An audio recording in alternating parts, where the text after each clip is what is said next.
Good morning, viewers. Welcome to Frankly Speaking with Vibhuti Jha. This is a remarkable moment in the political, social and economic life of India. Modi 2.0 has started with a bang, with the abrogation of Article 370 and reframing the narrative on Jammu, Kashmir and Ladakh. That has been a watershed moment in the Indian political life. That is significant also because this is the first ever time India is setting the agenda. It is no longer reacting to events around, but it is creating the narrative and making a response to the challenges that it faces, so which is a great first step.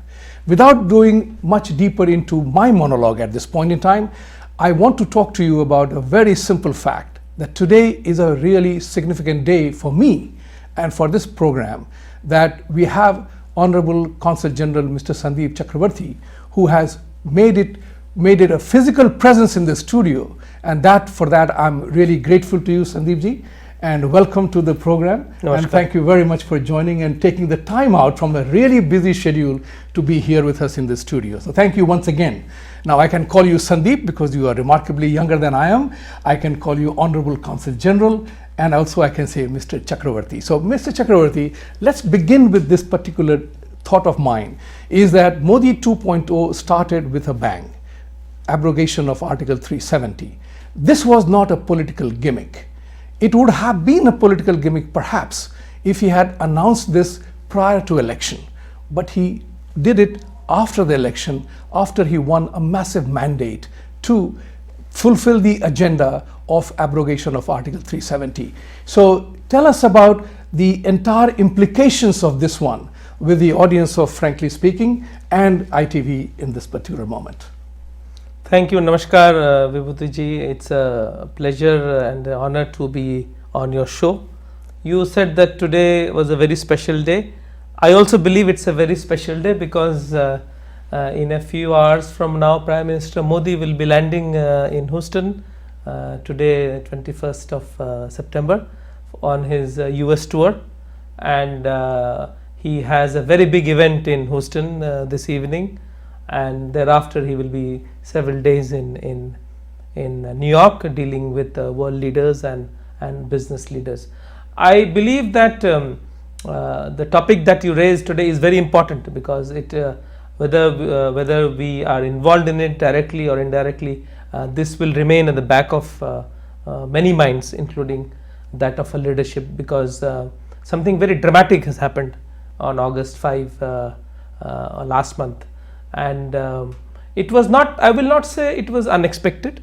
It formed part of the manifesto and agenda of the ruling party. But what I believe is that, and also I will not say there was no preparation for it. A lot of work was done in the previous administration. A lot of study, lot of preparatory work had been done, and the time was ripe to do what was done. And I think we need to keep in mind that after a long time we had support of the members in both the Lok Sabha and the Rajya Sabha. It was a constitutional amendment that needed the support of not only members of the ruling party but also other parties, and they got it. So I think it was maybe a bit late, but it was needed. I think the narrative in Kashmir had been very different. I will end by just saying that, you know, the reactions that we are seeing in the Western media, particularly in the US, it tries to convey that everything was very hunky-dory in Kashmir, that there was no problem, that people were enjoying their rights, that people were fearless, people could move around, people from other parts of India had all rights in Kashmir, and Kashmiri people were not under the cloud of terror. That is not true. The situation was quite grim, and I think our leadership in its wisdom has taken this decision, and the curve will only go up. It cannot get worse than what it had been in the past. And as you see, after 1 month or so, things are improving in Kashmir, and I am sure that we have a plan and end game in mind, and we will implement it. That's brilliant. The important part here is that Kashmir somehow or the other had become a psychological operation. The entire state of Jammu, Kashmir and Ladakh, which in my opinion is what it ought to have been called, somehow got hijacked by the name Kashmir alone. So anytime you mention about JKL, it was as if Kashmir was the only issue in this. So that bifurcation and bringing the union territory status to Ladakh and to Kashmir and Jammu as well today, it has created a new narrative there. And in my opinion, I think that the 45 or 49% of the land mass that Ladakh occupies will become perhaps the symbol of modern Switzerland if the economic development that is going to happen in that area does happen. And I think the efforts are already on in that regard. So to convert the entire, to translate the economic prosperity of the region, because what was important was that 70%, out of the 100% money that was going to JKL, 70% was grant. Nobody knows where that money has gone. And I think, in my opinion, there ought to be a central government audit of where did that money go, why the development didn't happen. Combined with that is a Pakistani narrative. And somewhere along the line, everybody around the world, you refer to the Western media, they all thought that India was the illegal occupant of that land, forgetting the basic tenet. That land was ours all along. So was Pakistan as well. It was created on August 14. So somewhere along the line, the media, the Western media had been caught on by the false narrative of Pakistan that as if this is the only troubled area, POK is free. And I'm delighted to see that POK is in conversation now. The recent reports are to be believed. POK is demanding freedom from Pakistan, and India already has 20 seats reserved for them in the Jammu and Kashmir Constituency Assembly. So tell us something about what's happening in POK and how did we not make POK an issue earlier on as well? Well, I would like to say that India believes in good relations with its neighbor. And we have always tried. It's not that we have not held talks with Pakistan. There were many rounds of talks with Pakistan in the 60s when Pandit Nehru was in charge, and even later on. Then we did the Shimla Agreement, and then we did the Lahore Agreement, and then we have had many declarations. We want peace with our neighbors, and somehow I think at the back of our mind, it was felt in our leadership that we could arrive at a win-win situation where the current LOC could become de facto border. That kind of a thinking has been there. I would not like to deny that. And also we thought that we could arrive at a modus vivendi. We should learn to live with each other, and but all these attempts over the last several years have failed. And I was just reading an article by one professor in Indiana University. He says, just go back to the talks that were held in the 60s with Pakistan. The moment we would arrive at a solution or some kind of agreement, Pakistan would become more ambitious and they want more. So they only covet our territory. I would also like to highlight that India and Pakistan were created out of something known as the India Independence Act, which was passed by the British Parliament in 1947, in the June of 1947. That allows only two states, successor states of British India. One is India and one is Pakistan. And the princely states had only two options, either to accede to India or to Pakistan, depending on a formulae.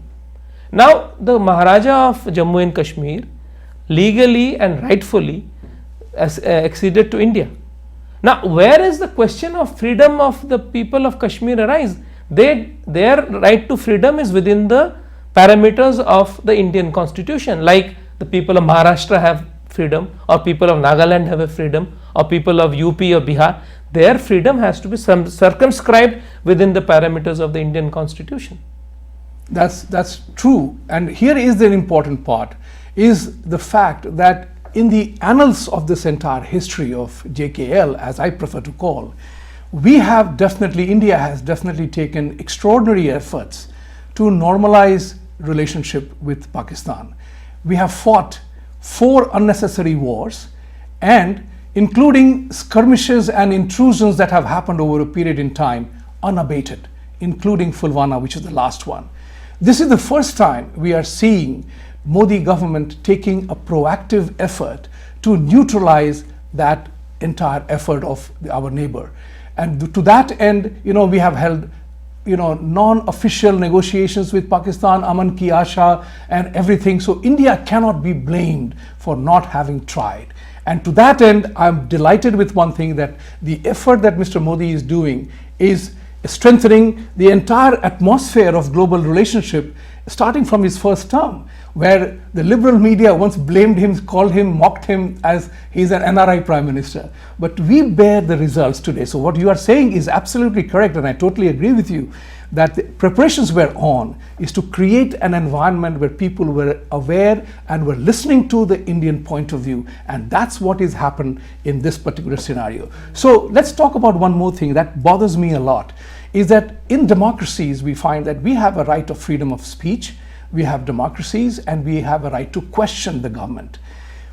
One of the challenges that I face is that India has always been very accommodative of Pakistani scenario. जैसे आपने बिल्कुल सही कहा कि we were trying very hard, we will do this, we will do that. But Pakistan had been always very adamant. And the more we tried to give, the more they began to ask. So when we are trying to be accommodative and the opponent is being very belligerent, how do you respond to this aspect that the world community is silent, that the entire Pakistan government has been talking about rampantly about war with India, including Prime Minister talking about nuclear war? Should he be chastened about that? And there is something that we need to call out their nuclear bluff. You see, I would just like to, taking from what you have said, we also have to understand, and more than us, maybe Pakistan needs to understand that the ground has shifted. The world scenario has shifted. The Cold War has ended. The economic power in the world is now in Asia. India is going to become the third largest economic power in the world. The India-US relationship is the relationship of the future. We have very, very strong ties with the United States. We have very good relations with Russia. We also have a very good working relationship with China. The Middle East, we have very good relations with Middle East. You know what has happened in the last several years. Prime Minister, several trips to UAE and Saudi Arabia. So I think India today occupies a very special place in the world with friendly relations with all major powers and blocs and regions everywhere. So it was not so earlier. If you roll back 20-30 years, even our relations with the United States was not as good as it is today. So the world has changed. At that time, maybe we were trying to be accommodative because we did not have friends in the world. Today we have friends in the world, and you see where Pakistan has gone. Pakistan is known as the sanctuary or the laboratory for terrorists. What is the image one conjures in United States or anywhere in the world when the name Pakistan comes to your mind? You immediately think about terrorism. You think of Osama bin Laden. Even Osama bin Laden's son has been recently killed in Pakistan. Right. So it is endless. And then they are talking of talks. As we can recall, our permanent representative to the UN said, yes, we are ready to talk, but stop the terror. And are they creating a climate for talks? You see, I was aghast to learn that they denied the overflight permission for Prime Minister to come to the United Nations. Right. In the United Nations, even countries which do not have good relations with the United States get visas to come and participate. It's the world body, and they are blocking our Prime Minister to fly. So are they creating a climate for talks? Are they using the language for talks, the kind of language that has been used against my Prime Minister and my leadership by the entire leadership of Pakistan? It is really shameful. In diplomatic, even in common discourse between friends also, we don't use that kind of language, and that is being used by the leadership of a neighboring country. And if you noticed, Mr. Jha, there has been no counter reaction from India, because we don't believe in doing that. As you already said, our goals and objectives in the United Nations is talk about development and how India can partner with the global south in developing their countries. So we don't want to get into this tit for tat thing with Pakistan. Our country is an open country, and we will do what we feel is good for the country. And I think our Prime Minister has done, our leadership has done, and you saw the response of the international community. It was muted, and they all agree that it is an internal matter of India. How we play it out in the coming years, how we put Kashmir on the path of development, how we integrate Kashmir with India, that is a challenge, I agree. But I think we are up to the challenge. I think we are up to the challenge, and there is a greater amount of determination, and I definitely like the like your sentiment and emotion, that it's not defensive anymore, but you are taking a stand this far and no further. That particular stand has been remarkably good. We will be right back after this short break.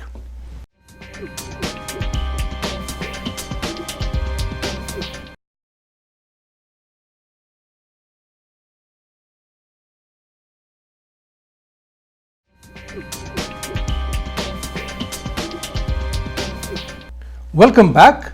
Continuing our dialogue on one of the very important subject matters which Honorable Consul General mentioned about how do we unfurl the entire issue of Jammu, Kashmir and Ladakh will be a challenge in sustainability, and that we need to be very careful about. Even Indo-US relations, you mentioned that earlier our relationship were not good, and you mentioned that 20 years ago. And 1991, when I came here, I was the champion of India's liberalization program, and I know on a first-hand basis that India had no story to tell at that time.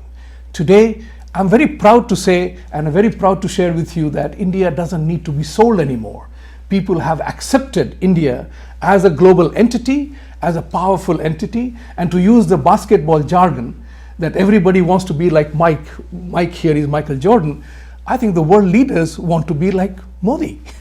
His entire aura and his entire persona, the way he has built it around, that people go one step forward to listen to him and cheer him up, because he is leading an economy that can be the engine of growth. So talking about that part of it, the Indo-US relationship is going to be a very important one going forward. How will we manage that part? Because there is a perception is reality. For far too long, we have borne the image of a socialist country, Russia aligned. But Mr. Modi broke through all of it. I'm definitely sure you are happy about it, because your job has now become even more dynamic. So the External Affairs Ministry occupies, with Mr. Jaishankar, a former foreign secretary, being the minister himself. Your communication channels must have become much more fluid, because there is nothing Mr. Jaishankar doesn't know what you need to do. So share with us some insight into your role in this new emerging India. Well, I think it's important that you raise this question, because we are sitting right here in New York, and your audience is an American audience. What I believe is that in the first term of the NDA, right after the I think the things started changing after the Kargil war, when we for the first time saw that the United States came out clearly on our side, and it really called out Pakistan and said, you are in the wrong. It had never happened before in the past, not even during the Bangladesh war, when there was genocide in East Pakistan or now Bangladesh. So after 1999, with Bill Clinton visit in 2000, and then later on in the last 20 years or so, I think our relations has really skyrocketed, and a large part of that is because, or large credit goes to the Indian diaspora, who have made United States the home, and they have shown that what India is all about. People from all communities are here, religions, castes, regions, and they have made America the home, and our very best are here. And the American public in general, and American leadership in particular, have noticed what India brings to the table. You cannot name any Indian terrorist.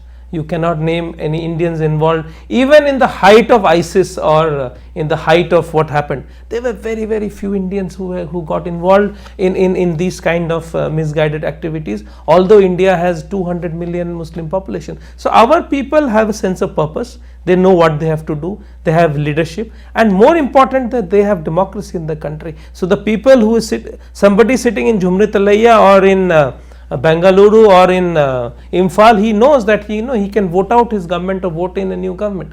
That right is not available to many people in this world, and I think that is recognized in the United States, because the United States is the world's oldest democracy. It's a vibrant democracy, and they understand how the Indian democracy works. I think this is the glue, the two glues. One is the Indian diaspora, and then there is this democracy.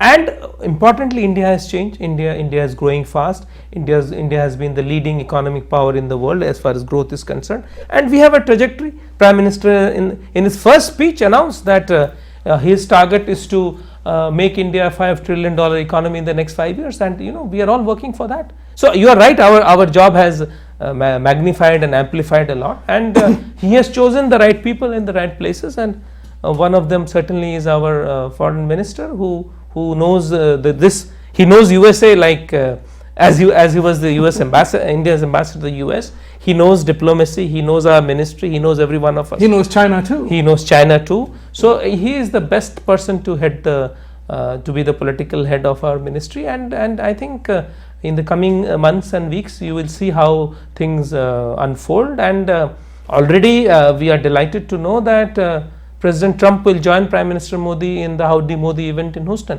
Now that's a remarkable development. It has not happened anywhere before.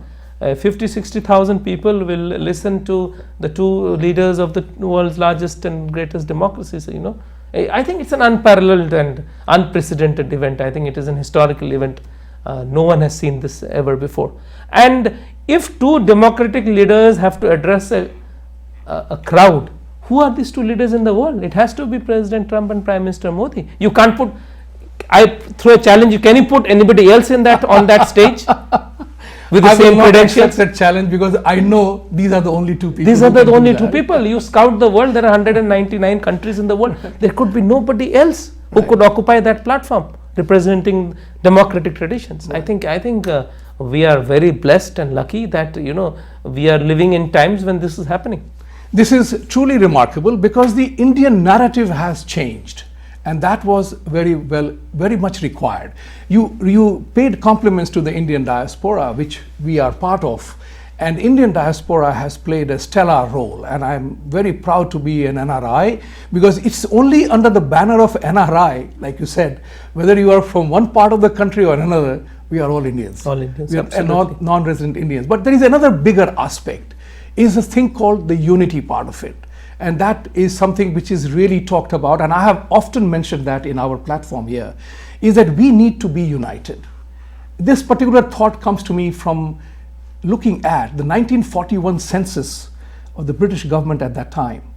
I mean, I do not know how many people are aware of that. If you look it up, you will find that there are just about 145,000 British in this country, plus women and children, and they ruled us millions. Think about that. All because we were not united. Our satrap mentality got abused. Now, Panchatantra says unity is strength, or there is a strength in unity. We Indians must recognize that it is no unity in strength, and strength is unity. It need not remain a story or a fable of Panchatantra.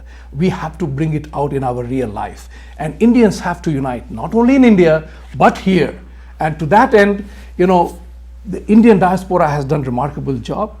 What can we expect from the eminent Consul General of not only New York, but embassies around the world, to get the support that one needs, the official support that one needs, or whether it can be unofficial, whatever it is. But we definitely need help, because it is in that direction. And you said it very correctly, that how many Indians are in trouble, causing problem. But a senator had once told me, he said that we love you Indians as immigrants to this country. You are educated, you are professionals, you are hardworking, you are in the highest median income, you have family values, you take care of your children, you are least problem on law and order, you are not criminals, and you ask for nothing. What more can I ask for? So your thoughts on that? No, I once again reiterate what I said, that the Indian diaspora has a huge role to play in bringing our two countries closer together. And the best example of that is Howdy Modi in Houston, because that has been organized entirely by the diaspora. We have not had any major role in it. We have just been supportive, and we have just connected people. But the event is an American event. It's not our event in that way, and Prime Minister is a guest to that event. Right. It's not being hosted by the embassy or by the government of India. So I think if we can do Howdy Modi, it's a logistical challenge. It's not easy to bring people together. There are many issues. There will also be many congressmen, senators, governors in the Howdy Modi event. what I'm trying to say is that if you can do Howdy Modi, we can do many more things together. What I believe that our diaspora needs to do is to get involved in the politics, in the public life of United States. That is very important. When you're strong here, when we have more elected officials, when we have more congressmen, more senators, then the Indian voice will be heard here. Then the voice for stronger relations with India will be heard here. I think that is what has not happened to the extent that we desire. We have the Samosa caucus of 4 congressmen and women and 1 senator. I think that's too small given the importance of our community. I think there should be, and not only in the federal Congress, even in the state legislators, mayors. I think more and more our community needs to get involved in giving back to this community. And when you're strong and you're giving back to this community, I think our stock rises automatically. I think that is one orientation which is important, that people of Indian origin give back to the community, become involved in public life, work with their local public officials, and when they work, they know more about India. Then they know that Indians are not like what stereotypical images are there. Indians are modern, progressive. They work for the community. They bring lot to the table. Because if you are not at the table, you are on the menu. There somebody said. So you need to be on the table. That's right. And I think India is in the global scheme of things at the table today. And we are we are setting the agenda, as Foreign Secretary said in today's briefing. We will play an important role in setting the global agenda. Prime Minister's engagements in the United Nations is all about that. He will participate in the climate change summit. He will participate in the summit on violent extremism. He will participate in a special event on Mahatma Gandhi. And he will meet with regional groupings, with world leaders. So I think on the whole, I think it will be a very engaging visit of Prime Minister. And of course, he will meet with the community in Houston and many business leaders in New York. So what I'm trying to convey by this is that, India is open for business. And what better way to do business with India than through our diaspora. That's truly remarkable to hear that. And also wanted to add here, the Houston event is 2019, but we New Yorkers are proud of doing the MSG 2014, yes, which actually set the agenda for Modi being in London or Paris or anywhere on the planet Earth. And to the credit of Mr. Modi, though liberal media once called him the NRI Prime Minister, he went to countries where no former Prime Ministers had ever gone, which includes Mongolia and recent past Bahrain. Now these are, we cannot write off a country. Everybody counts, every vote counts, whether in United Nations or in the friendship circle. Stay tuned, we will be soon right back to discuss Prime Minister's visit and a couple of other issues after this short break.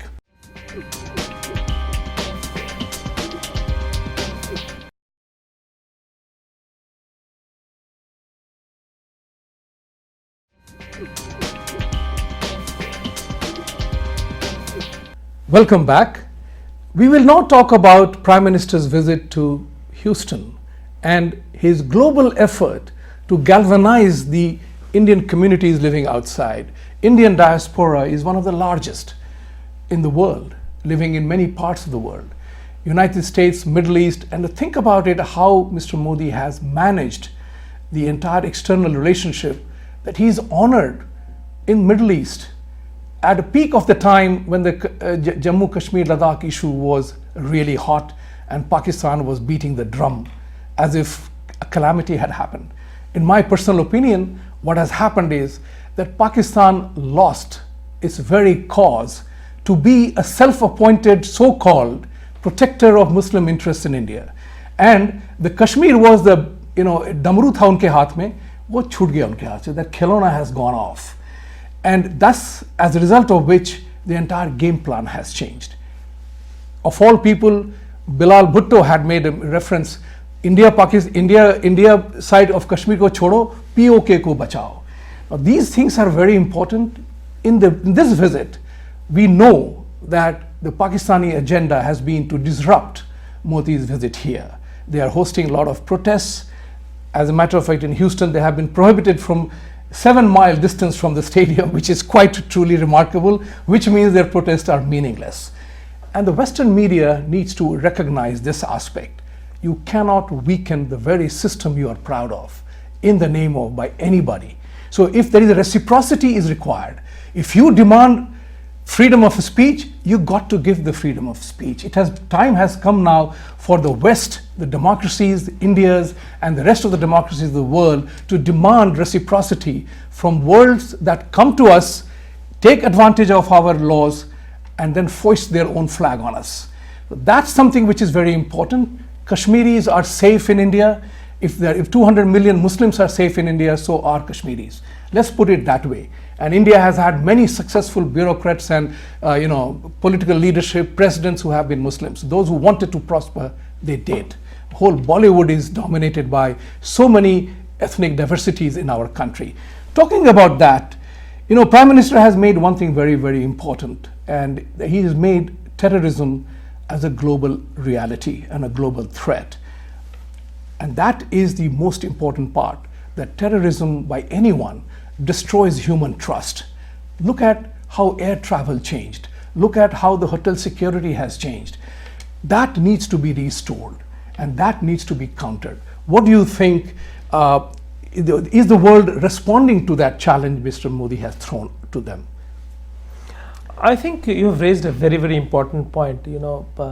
What I wanted to say is that terrorism is there are a lot of apologists for terrorism, and our neighbor unfortunately has become the hotbed of terrorist activity. What I would like to highlight is that during Prime Minister's visit to New York and his stay here for the UN General Assembly, there is going to be a very special summit called by the King of Jordan on violent extremism. And our Prime Minister is an invitee. He will be one of the main speakers at that summit. Okay. You just look at the invitees at that summit. So people claim to be victims of terrorism. They are not there. You see who have been invited. I don't want to take any names, but if you just do a Google search, you will find out which countries are there in that event. So the world recognizes that India is the first country in the world which highlighted the importance, or rather importance is not the correct word, the threat of cross-border terrorism.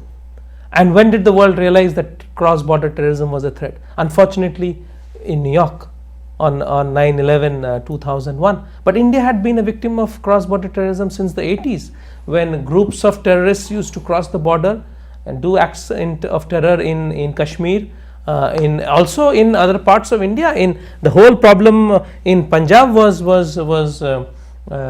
provoked from across the border. We cannot forget the dark days of the 1980s when Punjab was on fire. We cannot forget that. And thankfully those fires have now been doused, and what has happened recently, the fires in Kashmir will be doused. It needs time. 70 years we have been given this narrative that Kashmir is not really India, and they don't want to be part of India. We have never given them a chance to be part of India. We are now giving them a chance to be part of India. And there is this another narrative of people talking about Kashmiris.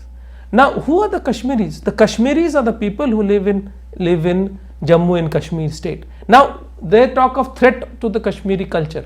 Where is the Kashmiri language flourishing? It is in India. Where is Kashmiri cuisine flourishing? It is in India. Where is Kashmiri music, dance, arts, everything flourishing? It is in India. Can we say the same about the part of Kashmir with China? Can we say the same thing about the part of Kashmir which is occupied by Pakistan? No. It has been totally changed. There has been ethnic cleansing. There has been an effort to remove their culture, their history, everything. And today I was happy to see an article in the New York Times where a New York Times reporter went to Pak occupied Kashmir and said that they are fed up with Pakistan. So what are you talking about? Either you talk about the whole or you talk about your own. Why are you talking about ours? This is what bewilders me. They do it because they have no narrative. The Prime Minister of Pakistan came to power with this narrative of Naya Pakistan. क्या नया है पाकिस्तान? मुझे तो सब चीज पुराना निकला, सब कुछ पुराना दिख रहा है. इकोनॉमी को ठीक कीजिए, लोग मर रहे हैं, खाने को नहीं है, एथनिक स्ट्राइफ है, hundreds of people are dying every day, minorities are not safe, whether it is not only the Hindu minority, Hindu, Sikh, शिया, अहमदिया, बलूच, सबको तो खतरा है वहाँ पे. कौन सेफ है? Even I will give you a very stark example. Large number of Chinese people have been killed in Pakistan. Can you name even one Chinese who has been killed in India? They are their fair weather friends, deep, their friendship is as high as the mountains, as deep as the sea. Why are Chinese being targeted in Pakistan? I ask this simple question. Because there is something going on which they are not addressing. Even the CEPC, which was supposed to be a pillar of cooperation, it is now getting under cloud because the economy cannot sustain such high debt. Their debt is higher than their GDP. So, I would have been rather happy, or India would have been happy, if in the Naya Pakistan, the people of Pakistan would have benefited. But in the Naya Pakistan, the only narrative which is coming out is of aggression towards India. But the point is, you are totally right about that, because you don't have a choice of neighbors. And only a prosperous neighbor can be your friend. A jealous neighbor can never be your friend. So since their entire existence is based on theology, they think that we are their enemies. And I have said this to several Pakistani friends of mine when they talk about threat from India. I said, don't worry about India. We gave you that land, live there. Leave us alone, pay your attention to your own people. And if you don't look at India for the next 5 years, you will prosper. Don't worry about us. We don't care about your situation so long as you do not interfere in our state. But they can't live without it. Now, the question here is, another thing which I wanted to know is that there is a definite fear, threat in the air that these people are going to have a massive demonstration against Modi in New York and other places. They have been hosting events to teach Americans as if India has been a barbaric state in that part of the world. How do we confront that, and what do we need to do in addition to education? Because the war on this scale will have to be fought on many fronts. Because academic liberalism somewhere along the line is very well exploited by certain groups of people against those who are accepting and tolerant of their point of view. No, I think, Mr. Jha, you've raised an important point. I would start by saying that, I found it appalling that the leadership in our neighboring country called upon its community and diaspora to protest against India in a third country. Right. This is not done. The leadership, if there is spontaneous protest, I can understand that. But this is all orchestrated. It is all funded, supported by powers, and there has been a methodical organization which has gone into all this. If you see the pamphlets, it is quite appalling that taking the benefit of the right to protest in the United States. This is a very liberal country where everyone has a right to protest. But you protest against any injustice done to you. You don't start protesting about things which have nothing to do with you. It's totally baseless, and they are just bringing animosity. They are importing divisiveness, hatred from some other place into the communities here. Why do that? I think it's high time right-minded Americans stood up and said, this is your problem, you sort it out in your country, don't bring it here. Why are you bothering us by blocking on a trial they blocked roads in Houston, and there were common people had to suffer. Why do this? Right. They come and protest against our consulate and block roads and create havoc for the people. Why do that? You want to protest, you protest in your home.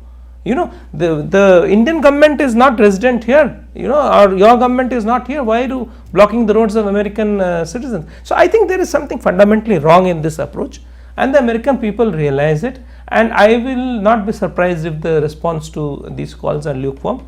And already, by President Trump accepting the invitation, the thunder, he has stolen the thunder from these people and the wind from the sails of these people, because it is baseless. What are you protesting against? You are protesting against a guest of your own president? What are you trying to say? So I think, these are all misguided people. They have been supported by a regime which is clueless of what to do. Now that you didn't get any response from the international community, you are trying to unduly whip passions in the community. And here in the diaspora in in a foreign land, all the communities live in a very peaceful way, side by side. It's difficult to even distinguish between who is Indian and who is Pakistani. Why bring this narrative here? That is what is sad, and I hope reason prevails and our friends refrain from doing what they're planning to do. I totally agree with you, because when you are, as humans, one of the biggest advantages of 21st century is the science and technology has told us that 99.9% we are just the same. So it's the same. Right? Whether you pray to Allah or Jesus or go to any temple, you go down on your knees. You have your own way of doing the Shashtang or the Shashtang, or going down on your knees to pray to God. So pray for prosperity. Pray not for evil. And this is where the challenge comes in, is that how does one manage the religious distinction that actually divides people? Because I believe that God did not create religion. People did. And as a people's creation, it has its own flaws. And unless and until we begin to reason it out, that as people we are the same, people will continue to have disagreements. Now, you said it very correctly that you are here leading a life. Patel Brothers in Hicksville has so many stuff lying from Pakistan in their stores. We have not thrown them out. So the question is that if you are living for your daily life in a harmonious way, it only helps. By being angry with me, it will not help you. So coming back to that, you earlier said that India is open for business. India's demographic dividend has been talked about a lot. But one of the biggest challenges the current government will face is to make sure, lay the foundation that tomorrow this demographic dividend doesn't become a demographic burden, because this population group will shift to another dimension in a decade or two. So how would government work on that? Because innovation and entrepreneurship is a very individualistic thing. Bill Gates developed Windows. Government didn't tell him to do that. Government actually stayed out of his path. So how does Government of India now take that responsibility to let Indian flower bloom? Because we are a remarkable country, we are a paradox. We have some of the world's finest airports in Hyderabad, Bangalore, Delhi, Mumbai, but we have no airline company to be proud of. So just to sum up that entire thing, what must the government do now to make sure that the flowers bloom in India? No, I think it's a very important point that you have raised. I think there are two aspects of it. One is growth and one is distributive justice. That the growth that is happening in the country should not be restricted to only a small section of the society. It should spread to the common man. Otherwise, there will be social discord. So I think very rightly from the very beginning of the last government, there was a lot of focus on distribution, and a lot of social sector schemes were implemented.